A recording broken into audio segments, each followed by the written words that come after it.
안녕하세요. 소개받은 한국문화연구원 이다란입니다. 저는 오늘 19세기 말기에 기록된 보석장신구 무역의 양상이라는 발표를 준비했습니다. 오늘 발표는 다음과 같은 목차로 진행되겠습니다. 발기는 물품명, 음식명 등을 그 수량과 함께 낱낱이 기록한 것으로 실제와 비교하여 하나하나 확인하고 보관하는 과정에서 파생된 기록물입니다. 오늘은 왕실 발기 가운데 역관의 이름이 있으면서 별부, 진상 등 기록물의 성격과 종류를 나타내는 문구로 구성된 사례를 주목해 보려고 합니다. 발표문에는 표 1에 해당하는 자료입니다. 이러한 자료는 일찍이 김용숙 선생님 연구에서 중국과 무역을 통해 들여온 사치품 목록이라고 규정되었으며 최근 장서각 소장 발기 자료의 해제가 본격화되면서 역관을 통해 청에서 수입한 물품을 기록한 것이라고 밝혀졌습니다. 내용을 보면 비단, 종이, 문구류 등 여러 물명이 적혀 있어 당시 수입된 품목을 가늠할 수 있습니다. 이 가운데 비녀나 놀이개 같은 여성용 보석 장신구도 다수 확인됩니다. 이는 왕실의 여성을 위해 무역된 것으로 머리에 꽂거나 치마에 끼워 다는 등 조선의 복식 생활에 적합한 형태를 가진 장신구이지만 청에서 수입되어 흥미롭습니다. 발기에는 장신구의 물명뿐만 아니라 재질, 장식 소재 등이 상당히 구체적으로 적혀 있고 주문 과정에서 기록된 내인의 부탁사항도 확인됩니다. 오늘 발표에서는 19세기에 기록된 역관명 발기를 통해서 역관이 연행에서 어떻게 보석 장신구를 무역해왔는지 조명해 볼 것입니다. 여기에서 보석 장신구는 비녀, 반자, 놀이개 등 여성용에 중점을 두었으며 구슬이나 옥패 등 장신구를 제작하기 위한 재료까지 포괄했습니다. 2장 역관의 연행무역과 북경의 보석시장입니다. 여기에서는 역관에 의해서 보석 장신구가 무역될 수 있었던 배경을 검토하겠습니다. 조선 후기에는 연 2에서 3회 북경으로 가는 연행이 이루어졌습니다. 연행에 참여한 역관은 유창한 한어 실력을 바탕으로 무역을 주도했는데 이 가운데 상통사는 옥감이나 장신구 등 상위원의 어공을 수입해오는 일을 맡았습니다. 이들은 내인에게 무역해와야 할 물품을 전달받고 연행 중에 그 무역을 완수해야 했습니다. 연행 구간에 크고 작은 교역이 있었지만 가장 중심이 되었던 곳은 종착지인 북경입니다. 국경지대의 시장이나 사행로상의 거점 지역에서도 장신구를 구할 수 있었지만 체류 시간이 짧고 시장의 규모가 작았기 때문에 이를 고려하면 선택의 폭이 넓진 않았습니다. 반면 북경은 시장의 규모부터 상당했고 이미 도시 내에 보석 관련 산업이 자리하고 있었기 때문에 역관들이 원하는 물건을 쉽게 구할 수 있었습니다. 역관은 그들이 거주한 관소나 외성의 시장을 중심으로 무역을 진행했습니다. 다만 관소에서의 무역은 시장만큼 거래되는 물품이 다양하지 않다는 한계가 있었습니다. 18세기 후반부터 북경을 방문한 사신의 이동을 제한하는 문금이 유명무실해지면서 역관은 보석이 매매되는 상점과 공방을 직접 찾아 원하는 물목을 구입했다고 보입니다. 특히 19세기경 북경에는 이미 보석 상점과 공방이 외성의 정약문 일대에 밀집해 있었기 때문에 역관은 이러한 시장 상황을 염두에 두고 무역을 진행했다고 추정됩니다. 그렇다면 역관이 주도한 보석장신구 무역의 주요 공간이 되었을 북경의 보석시장을 좀 더 면밀히 검토할 필요가 있습니다. 청대에는 이전 시기보다 보석에 대한 수요가 증가하면서 건륙년간 이후부터 이것을 전문적으로 취급하는 상점가가 생겨났습니다. 보석 상권은 성의 최대 상업 중심지인 정약문 일대의 랑방 2조와 랑방 3조에 집중적으로 분포했으며 이 일대는 주보시라고 불렸습니다. 이곳에는 보석 원료를 매매, 가공하는 것에서부터 장신구를 제작하고 판매하는 상점까지 다양한 층위의 점포가 즐비했습니다. 보석을 취급하는 상점의 형태는 다양하여 이처럼 전문적인 점포가 운영되기도 했습니다. 북경의 상점들은 업종에 특화된 간판을 내걸고 장사를 했는데 장신구 상점과 제작 공방의 간판도 전해 참고가 됩니다. 한편 특정 물품만을 판매하는 소규모 매대도 운영되었습니다. 보석 상점가에는 다양한 기술을 가진 장인들이 활동했는데 금속을 가공해 형태를 만드는 일부터 점취나 보석 상감 등의 작업이 이루어졌습니다. 이렇게 북경의 공방과 상점은 제작부터 판매까지 서로 연계하며 보석 시장을 견인했습니다. 보석 시장에는 청황실이나 고위 관료 등을 겨냥한 장신구 외에도 주변 국가의 취향에 맞는 물건이 제작되었습니다. 삼성흥이나 항성흥처럼 인접 국가로 수출하기 위해 고급 장신구를 제작한 사례가 있어 역관이 무역하고자 했던 여러 장신구도 이곳 북경에서 제작되었을 가능성이 있습니다. 전원에 따르면 청말 북경의 보석 시장의 성장함에 따라서 전국의 상인이 찾아왔을 뿐만 아니라 조선이나 태국의 외국의 객상도 와서 교역하였다고 해 조선식 장신구와 재료도 북경에서 제작되었던 것으로 추정됩니다. 청대 보석에 대한 관심이 높아진 만큼 다양한 재료가 시장에 유통되었습니다.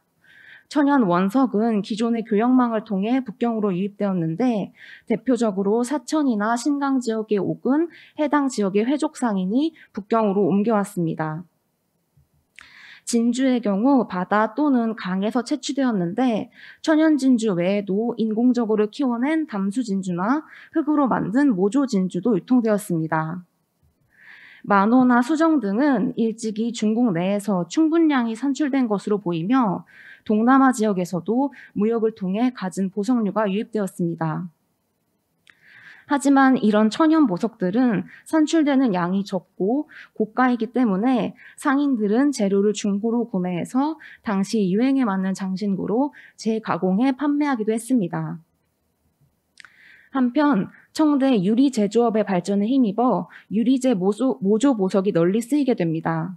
인공적으로 착색제를 배합하고 재료를 반죽하거나 흐르게 해 보석 고유의 색과 무늬를 모방했고 그 결과 빛, 광택, 무늬뿐만 아니라 커팅된 모습까지 완벽할 정도로 보석과 흡사한 결과물을 얻을 수 있었습니다.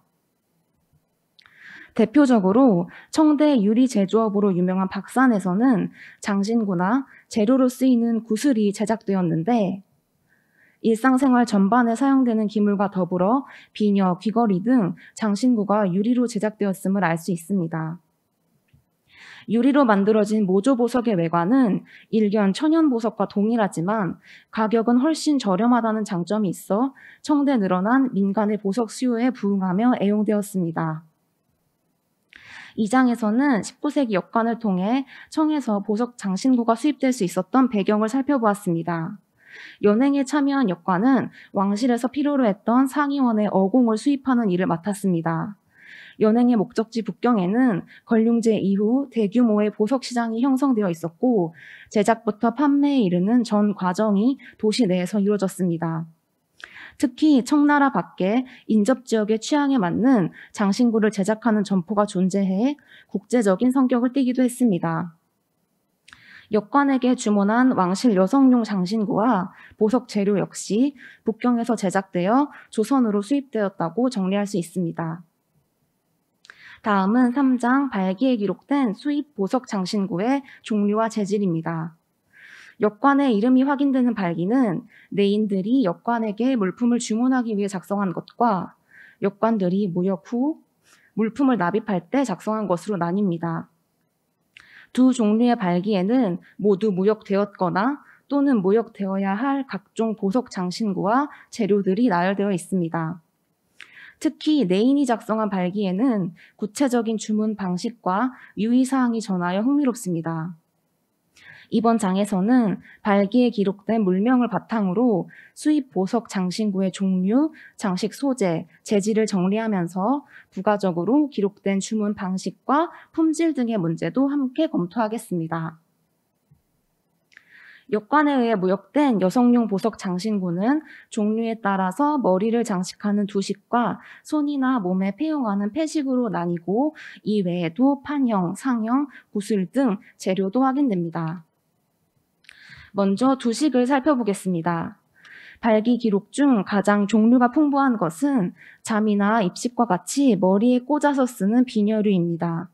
비녀는 머리를 고정하기 위해 가장 일반적으로 사용하는 장신구였기 때문에 계절이나 상황에 따라 선별하여 사용할 수 있도록 많은 양이 무역되었습니다.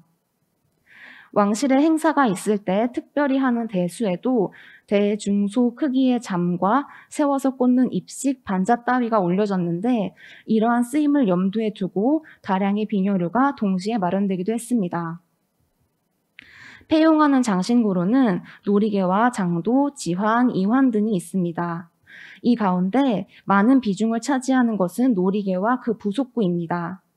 놀이개는 기본적으로 중심 장식물인 주체, 각종 매듭과 술로 구성되는데 모든 부속구가 연결된 완제품 상태로 무역된 것인지 아니면 조립해 사용할 수 있도록 개별 부자재만 무역된 것인지는 불분명합니다. 다만 원문에서는 대삼작차, 중삼작차 등의 표현이 있는데 차는 재료 또는 감이라는 뜻이 있기 때문에 놀이개의 크기에 따라서 장식물이 마련되어 온 것으로 이해됩니다. 한편 옥, 비취, 자만호 등으로 제작된 불수감, 꽃 광주리, 포도 등의 소재에는 놀이개 2차라는 내용이 있어서 놀이개의 주체로 사용될 재료만 따로 수입된 것으로 보입니다. 산호, 미라, 비치옥 등 갖은 보석으로 장식된 장도도 수입되었는데 이것은 단독으로 사용되거나 놀이개로 만들어 폐용하기 위한 것으로 추정됩니다. 이 외에도 산호, 비치옥, 순금 등으로 제작된 지환도 수입되었습니다. 비녀나 지환같이 완제품도 있지만 붕어, 박쥐, 목련, 불수감 등의 소재로 장식된 판이나 진주, 구슬 등의 재료도 수입되었습니다. 이러한 재료들은 엮어서 새로운 장신구로 만들어지거나 댕기, 족두리, 주머니 등 복식 소품에 부착되며 여러 상황에 유용하게 사용되었습니다. 왕실 여성의 보석 장신구는 신분에 걸맞게 신체를 화려하게 장식하는 목적에서 쓰였습니다. 장신구가 갖는 신분의 상징은 재질과 장식에서 드러나는 만큼 역관은 북경에서 무역해올 때부터 장신구의 품질과 조형을 꼼꼼히 따져야 했습니다. 다만 역관이 무역해야 하는 물건들은 종류뿐만 아니라 장식 소재가 다양하여 오로지 기록된 물명만으로는 구체적인 디자인을 파악하기 쉽지 않았을 것입니다. 또한 대중소로 표현된 상대적인 치수는 비교치가 꼭 필요했을 것입니다. 이와 관련해서 레인이 작성한 발기에 겨냥이 있어 주목됩니다. 겨냥은 공예품 제작의 설계 또는 견본의 역할을 한 것입니다. 발기에는 겨냥을 비롯해 지향, 목양이 확인되어 종이에 그려지거나 나무로 조각된 견본이 마련된 것을 알 수 있습니다. 이 사례를 보면 대소 크기는 종이에 그려진 지향을 참고하고 새기거나 조각한 장식 디테일은 입체로 제작된 겨냥 또는 목양을 참고했음이 확인됩니다.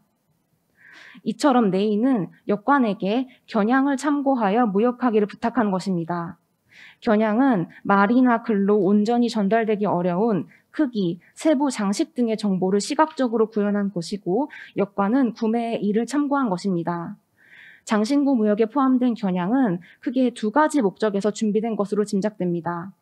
하나는 역관이 주문받은 물건을 구매할 때 참고하기 위한 샘플이고 다른 하나는 북경의 보석 공방에 제작 견본으로 전달되었을 가능성입니다. 즉, 구매 과정에서 생겨날 오류를 방지하고 원하는 종류와 장식을 제작자에게 수월하게 요청하기 위해 겨냥이 마련되었다고 정리할 수 있습니다. 이어서 수입된 장신구의 재질을 살펴보겠습니다. 발기에 기록된 수입 장신구의 재질은 옥, 비취, 수정, 산호, 진주 등으로 왕실이 선호한 소재 내에서 선택되었습니다. 재질 또한 장신구의 가치와 직결되는 부분이기 때문에 주문 단계에서부터 꼼꼼히 선별되었습니다. 화면의 사례를 보면 네이는 모조품이 아닌 품질이 좋은 것으로 무역해 오기를 부탁하며 색과 품질에 대한 구체적인 지시를 내렸습니다. 특히 인공적으로 만들어진 소재는 절대 사들이지 말라는 내용은 모조 보석류가 수입된 적이 있음을 뜻하기도 합니다. 이미 북경의 보석 시장에서 유리재 장신구와 재료가 유통되고 있었기 때문에 조선에도 이러한 모조 구슬과 장식패 등이 유입되었을 가능성이 상당히 높습니다. 흥미롭게도 19세기에서 20세기 여성용 쓰개에 부착된 보석 재료를 분석한 결과 유리재로 밝혀진 사례가 있으며 전세 유물 중에서도 유리로 보이는 것이 있습니다. 앞서 언급한 것처럼 역관의 주 무역 공간인 북경의 보석시장에서 유리재 모조 보석이 성행하고 있어서 역관을 통해 모조 보석이 무입되어 왕실에서도 충분히 사용되었다고 추정할 수 있습니다. 이번 장에서는 발기 원문 자료를 정리하여 수입된 여성용 보석 장신구의 종류와 재질을 검토했습니다.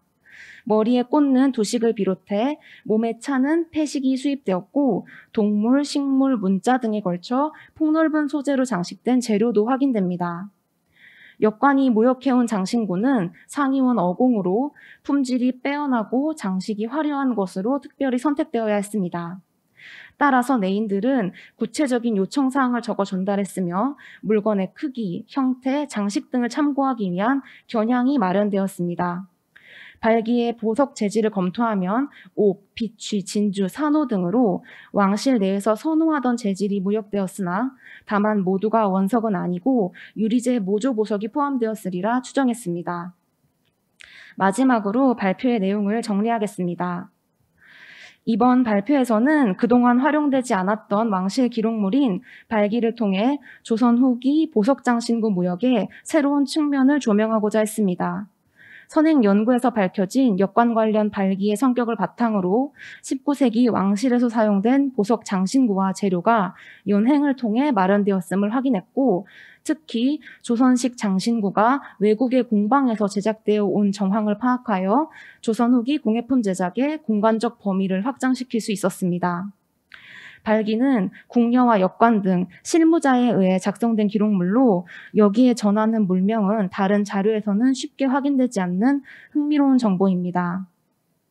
보석 장신구 외에도 수많은 물품이 청에서 무역되었지만 개별 물품에 관해서는 더 구체적인 사례 연구가 필요합니다. 이번 보석 장신구 사례를 계기로 앞으로 공예품 수입과 제작의 새로운 측면이 연구되기를 기대합니다. 이상으로 발표 마치겠습니다. 감사합니다.